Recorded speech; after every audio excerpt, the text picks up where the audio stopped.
The question on everyone's lips after the assassination attempt on Donald Trump was, how could this have happened? And instead of getting closer to an answer, there only seems to be more and more confusion. Trump was on stage at a campaign rally in Butler, Pennsylvania on July 13, 2024, when shots rang out.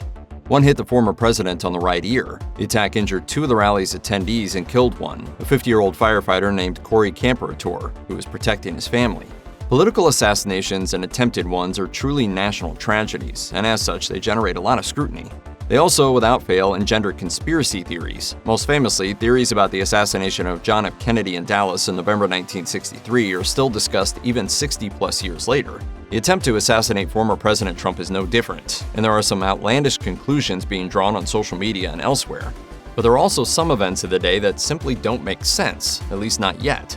For one, witnesses had warned police of the alleged shooter, who the FBI identified as 20-year-old Thomas Matthew Crooks, more than a full minute before the shots were fired, according to the Washington Post.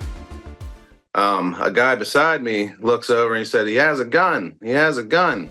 He also took his shots from a conspicuously unguarded roof, and recent developments have made the situation look even more suspicious. One particularly alarming new bit of information is that 3 police snipers were reportedly inside the building from which Crooks fired. A law enforcement officer who spoke to CBS News said the team saw Crooks observing the roof and building before the shooting. The suspect allegedly left their view twice, the second time pulling out a rangefinder, before returning a third time with a backpack and appearing to head to the back of the structure.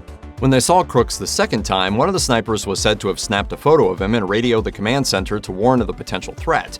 Police eventually arrived for backup, but not before Crooks had already climbed onto the building. A Secret Service sniper killed him before officers got onto the roof, after he had already got off several shots. How did the snipers inside the building not intercept Crooks sooner, particularly since bystanders also noticed the shooter as he scaled the building from the outside?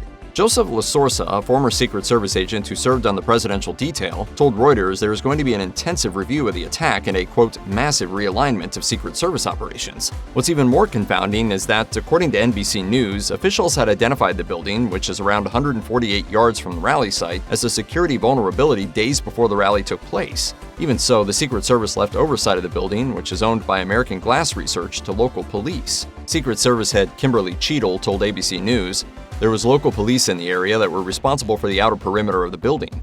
How was it that no one was stationed on the roof, especially considering that 3 snipers were inside? A former senior Secret Service agent told NBC News, "Someone should have been on the roof or securing the building so no one could get on the roof."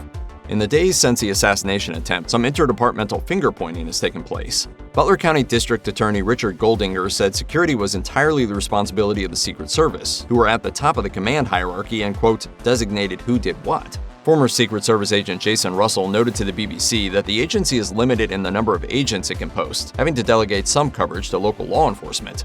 Former agent Ebby Pomporis said something similar on Today. And the Secret Service works with local police. You have to think of the Secret Service like they're the conductor of the orchestra. On the day after the attack, President Joe Biden said he directed the Secret Service to conduct an independent review of its handling of the rally. The FBI is also conducting an investigation. Here's hoping for some answers, and soon.